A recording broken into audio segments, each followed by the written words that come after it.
Alright, welcome to another edition of What the Fuck Happenings here in Mendham at this particular moment in time. Yeah, a little while from now, yeah, somebody might be, I might be a different person. I was a different person maybe 2 minutes ago. I'm certainly going to say something different. So right before I did hit this button to start this video, okay, well, this video, I thought about hitting the button and the fact that what's on my mind at this particular moment. Now I have to think. I forgot what was on my mind. So now I have to pause the video, all right, and go figure out what it is I was thinking that I wanted to talk about, but now I can't talk about it because, see, I talked about something else and I lost that part of me, and so now I have to go find it again. Alright, well, I got most of it. Yeah, the theme was just going to be the fact that, okay, so, I'm going to start a video, I'm going to really be talking about something, and the theme is, okay, this is what the video is going to be about. So the video is going to be about this free will conversation, and the big, giant elephant in the room of this subject is the whole conversation is stupid. There's no free will. Free is a stupid idea. Free wouldn't be smart, free wouldn't be intelligent, free wouldn't be any of that stuff, so why would I bother with free, right? I don't want the freedom to think 2 plus 2 is 3 or 5. I want the power to know that 2 plus 2 is 4. So I want an intelligent will. So we shall be talking about, do humans have an innately intelligent will? And obviously the answer to the question is no. And well, what is an intelligent will? Well, it has to be kind of an informed one. That is, you really have to acquire information, okay, to know something. You have to kind of, you can't do all this to judge the book by its cover stuff. Sometimes you have to open the hood and then pick at the engine and figure out how the damn thing works. And all of that is work. That takes time out of your life. You can't be fucking the bitches and taking the engine apart at the same time. So it's a distraction from your more fun pink balloon cupcake eating agenda, that you have to do this work of acquiring knowledge. And that's really what the conversation is about. It should be about the fact that, guess what, you're not going to get smart for free. Smart requires you to do this work thing called opening the books and doing the internet research, and you can't really do that anymore because the internet's so broken now. It's just not even an internet. I don't know what to call it. The shyster conniver net. It just has nothing to do with superhighways anymore or information. Just has to do with selling candy bars, selling cupcakes. It's just gross. And why did all that happen? Well, because people got dumber, not smarter. I think I could argue that 20 years ago, shit, yeah, the human race was a lot smarter than it is now. Stupid is taken over big time. And how stupid it will get, well, that's the open question. How low can it go? Before that stupid means you're going to die. You're going to get, you're going to do something catastrophic enough to create your dysfunction. Okay, yeah. In some catastrophic way, civilization will become dysfunctional, and we'll go back to being thuggy little tribes clubbing each other to death. But anyway, yeah. Anyway, all right. So I did another one of these Sapolsky videos, and the more important feature was just how stupid the guy he's talking to is. And then that opens a whole bunch of questions too. Why is he talking to somebody so stupid? And frankly, his mission should be to fix that wherever he sees it, to fix and create the intelligent will thing. Like, everybody should be agreeable that we want people to have intelligent, smart, well-informed wills. That nobody could say, well, that's probably the wrong road to take. Intelligent, smart, well-informed will. Can everybody, is there somebody who's really going to dissent and say, no, we don't want people to be intelligent and smart and well-informed?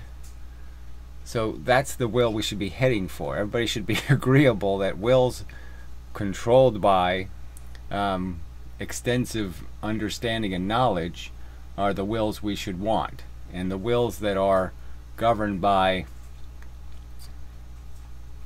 don't step on a crack or break your mother's back kind of crap, yeah, let's winnow that out. Okay, let's winnow out the superstitious and the nonsensical, and elevate, the human condition by stating plainly that the only will worth having is a intelligent, well-informed, knowledgeable, disciplined will. All right. So, I mean, the whole conversation is just wrong to even talk about, again, whatever a free would be. The free isn't, I mean, implied is that the free is God controlled or something. There can't, free doesn't have any, it doesn't have any logical boundaries. You can't say a free will would be a good will. Is free mean it's smart? What does free mean? What would a free will be except stupid? Because it would be random at best. Free? I mean, I can't. What besides random would be free? Really random. Like if there was such a thing. The universe can't even produce a really random event. So what the fuck is this crap? The whole conversation is so stupid in a way. You're just saying, shit, here I am arguing that we gotta get this intelligent will. And they can't even get to the point where they're having a rational conversation about what an intelligent will is, because they're calling it a free will.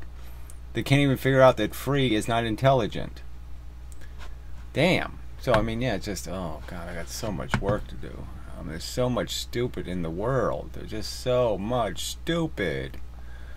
Jeez. It's going to take forever to clean up all this stupid. All right. So, what this video is mostly about is this moron over here, Econ Kook, makes a statement that's just so stupid. So he basically says a sparrow is a tree. I mean, he didn't give it a fancy Latin name for what kind of tree it is. But, I mean, it was this stupid. He's basically saying, all animals are as vacuous of humanness as a tree. I mean, it's just so stupid. I mean, how can you misidentify something so profoundly? I mean, a tree does not have a brain. A tree has a lot in common with a lump of clay.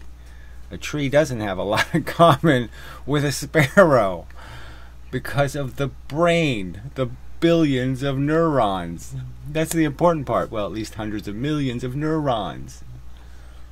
Neurons, that's where we exist. We exist in the neurons, the electricity being transferred, the pattern of the electricity. That's all we are. We're just a pattern of electrical sparks. There's so many little tiny variables that, yeah, you can't tell how. Yeah, so that's the I was just sort of talking about, there's so many little variables. And again, so if I did this video 30 seconds later than I really hit the button, it would be a different video. And then 30 seconds later, a different video. And if it was a different day, or if I was in a different mood, or if I had a little more coffee or a little less coffee, it's a different video. It's just so bizarre how our will, okay, our function is so controlled by all this little nuance that's going to bend it. Now, it's not going to make me say something stupid like, birds are just like trees. No, I'm not going to do that. That kind of fart ain't going to happen. But the fact that it is this engineering process, and frankly, we can't make this really straight bridge with all the straight edges and all the angles are just right and all that. There's so much imprecision to how we build our bridge to tomorrow. It's so sloppy. And that really makes it so much more difficult. I mean, to have an idea so insanely stupid that you're just like, no. Yeah, it is startling, but you're just saying, I mean, how do you fix that? I mean, how do you explain to somebody who's smart, when they do something so profoundly stupid. I mean, because you're just saying, how can their own smart detectors not go off and say, how the fuck could I possibly say something that fucking stupid? How could I possibly compare a sparrow to a tree and say, same thing?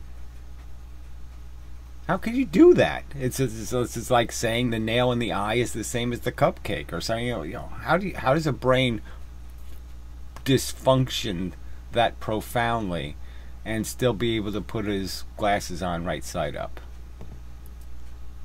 In these associations and reward and punishment, and that will, so what whips different people? All right, so it's conditioning. So that's the other subset of arguments in here, is that Sapolsky talks a lot like somebody who thinks your condition is a genetic disorder, your humanness, your personality is a genetic thing of some kind. And so it's back to that nature nurture thing of, I just saw the guy just delivered something, and he threw it 15 feet. He just stood on the walkway and threw the package to the front door. I mean, what the fuck? I mean, the job isn't that complicated, I mean, what the fuck are you thinking? You're just going to throw something 15 feet onto cement and say, gee, I'm doing a great job, aren't I?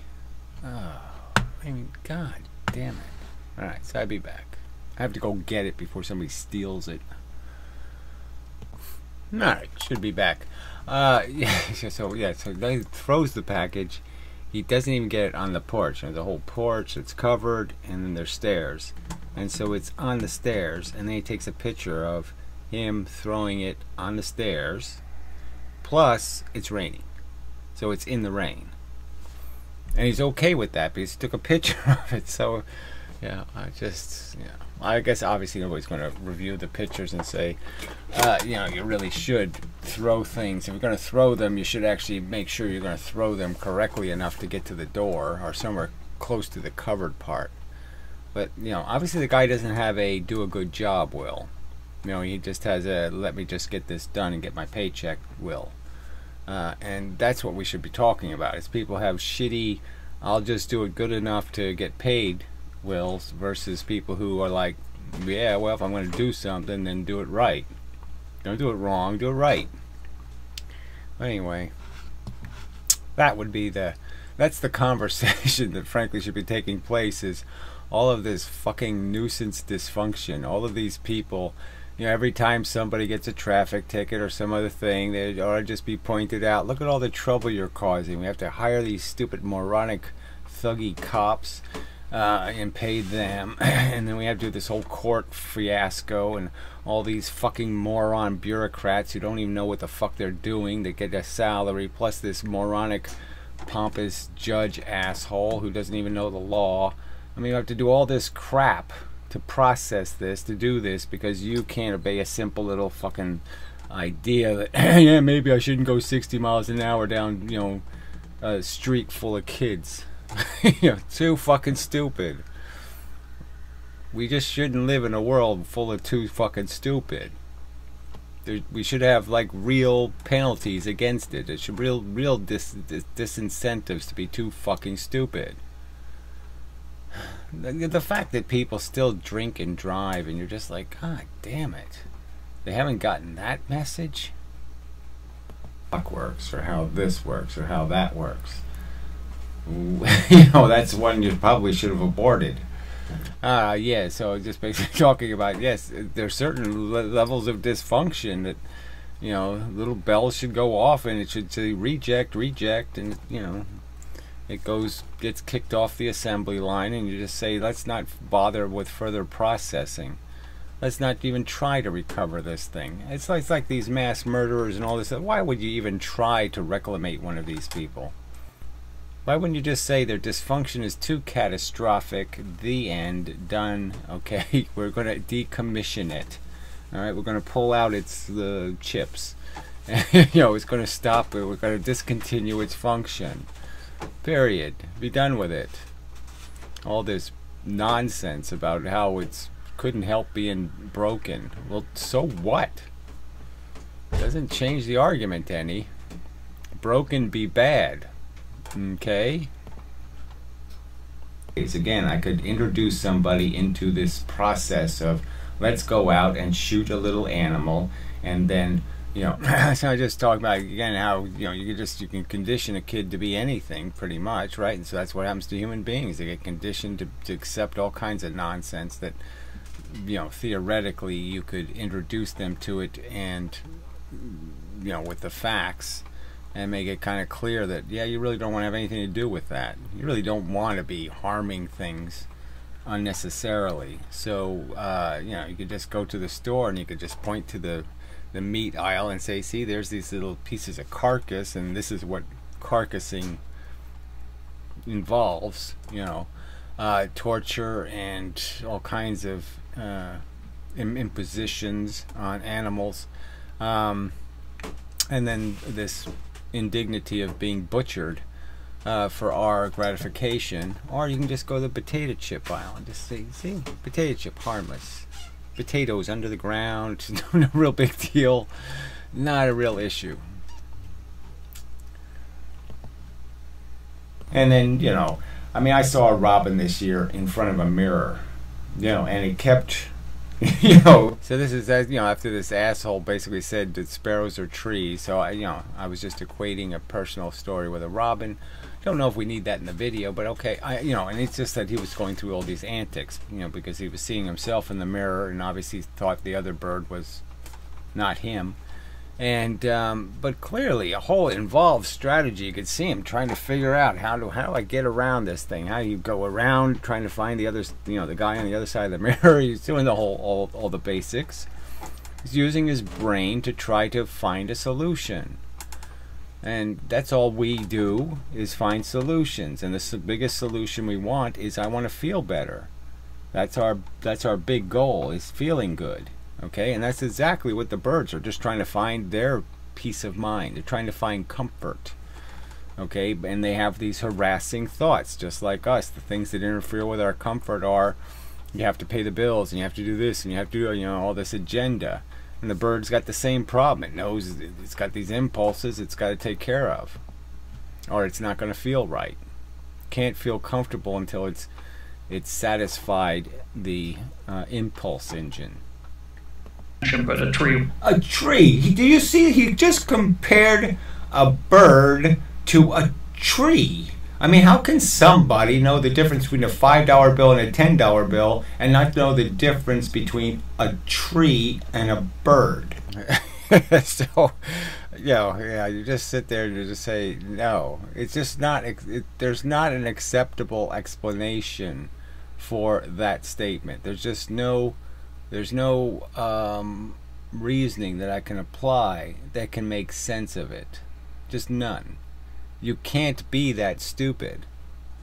I mean, you can't be that stupid. It just, I mean, in this context of having bookshelves in a house and being able to maintain a life and do all this functionality, you can't have all that functionality and be this stupid, unless you're you know, reciting some sort of cult rhetoric, you know, some sort of crap. You're not taking it all seriously, and you just say it like Hail Mary's stuff or something, Mother of Grace, blah blah blah blah blah blah blah, some kind of babbly voodoo jargon, some spell you're casting.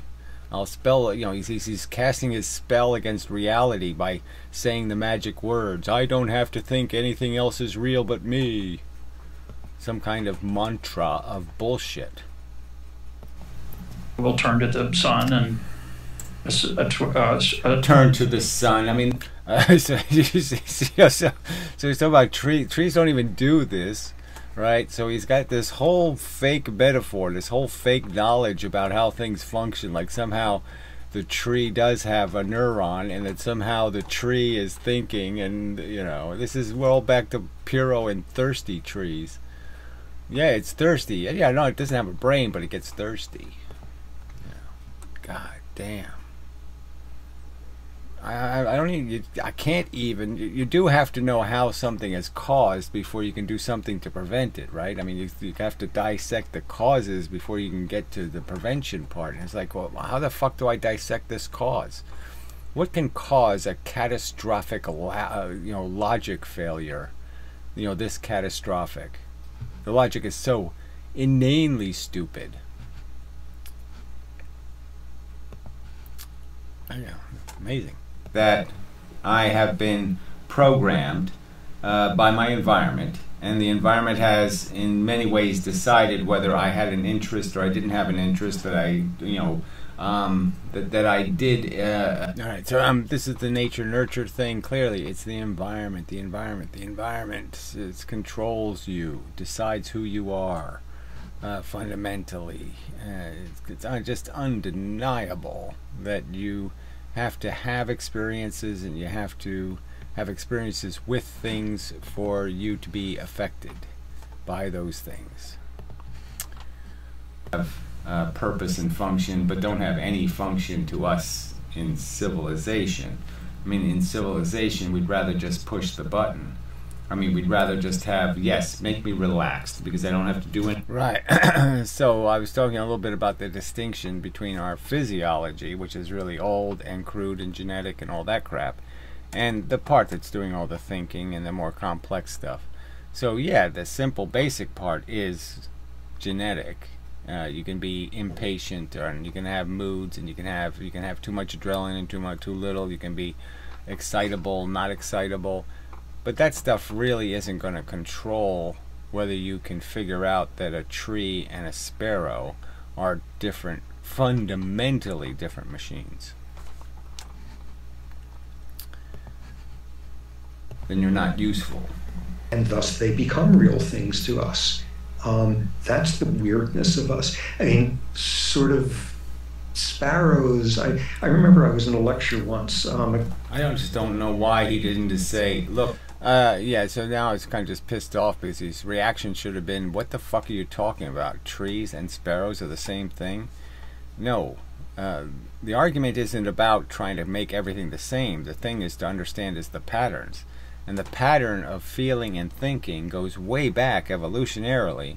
And it goes back with organisms that have brains. And if they don't have a brain, they're obviously not doing this function. It's a function you have to have a brain. Like walking, you have to have legs. Swimming, you have to have fins. There are rules, and you can't possibly doing the feeling, thinking thing if you don't have a brain. God damn it. Imagine all the functionality that fly has. It can. So then I was, he's doing the big brain is important. So even Sapolsky guy seems trapped by this notion that it's about how many brain cells you have. Neurons, not about how they're arranged, and the efficiency is in the utility of how they are utilized. And the fact could be argued that we waste an awful lot of ours because they're not being utilized for what the original purpose was. So I could go back to a story, to something, you go through an event, like I had a stroke 20 years ago, whatever it was, and you have to relearn, and your body is using some other space to do the relearning in. And so the funny thing is that if you think real hard, or you're a little bit nervous, or you're something else, all of a sudden all the relearned stuff starts to get erased again. I mean, you don't have access to it, let's just say, because your brain is trying to utilize the space. And so it's almost like a hard drive in the old days that used to get kind of cluttered. And all of a sudden the computer would get slower and slower because it's got little pieces of information all over the place. Instead of in one big chunk where I could just read it, it's got to read it in 15 different places, and it's going all over the place to find it, and it becomes kind of sloppy. And that's sort of the relearned stuff, is in all these different positions where when I learned it the first time it was nice and efficient, and the second learning isn't nearly as efficient. So how is that going to relate that to... Anyway, it relates somehow or other to what he's saying in the video. The big brain isn't the thing. Efficient brain is the thing. And, the brains of the primates are pretty efficient. You could argue in terms of the utilization. And so you could argue that we gave up a lot to do this language thing. We don't have, our senses aren't as deep and rich as their senses. They can smell things we can't smell, they can hear things we can't hear, all of that crap. So we clearly lost some functionality to become intelligent, to have a language, you could argue. It's all just really about how much brain it takes to construct a language, a useful language. I mean, does it matter how many brain cells he has? If I gave him twice as many brain cells, does that mean he'll be able to figure out he's an idiot? I mean, obviously that idiocy shouldn't be there. There's no yeah, so I guess I was saying, like, how many ant brains do I have to pile on this guy's head before he finally figures out that a tree and a sparrow aren't describable in, you can't put them in the same category of anything. They don't have almost anything in common. And especially not in comparison to the huge similarities that exist between a sparrow and a human. So his whole contrast of it, this attempt to make these separations, is completely backwards. The more valid comparison is the human to the sparrow. The less valid comparison is a sparrow to a tree. Alright, so anyway, probably enough of a video. So, yeah, just goes on and on. But that, yeah, this really is a more difficult task. I kind of had this impression that you could communicate with people and make arguments and win the argument and just move on, from those victories, and then move on to the next argument, move on. And it just doesn't, it's not happening. That there's just such a resistance to change, and because people are more just so personally comfortable, I guess, with the narrative they're existing in, where they have created excuses for the brutality in the world and the unfairness and all of that crap, and they don't want to have to transition to reality, okay, where all of that crap is a holocaust. It's an unacceptable price to pay for the song and dance. Whatever these people are singing and dancing, I don't think it's all that spectacular a show. And I'm not going to defend torturing shit so these assholes can sit there and blah blah blah blah blah. A bunch of bullshit. Especially when the best they could do is say something as stupid as a sparrow is a kind of tree. Anyway, so till the next time and such and so forth and whatnot.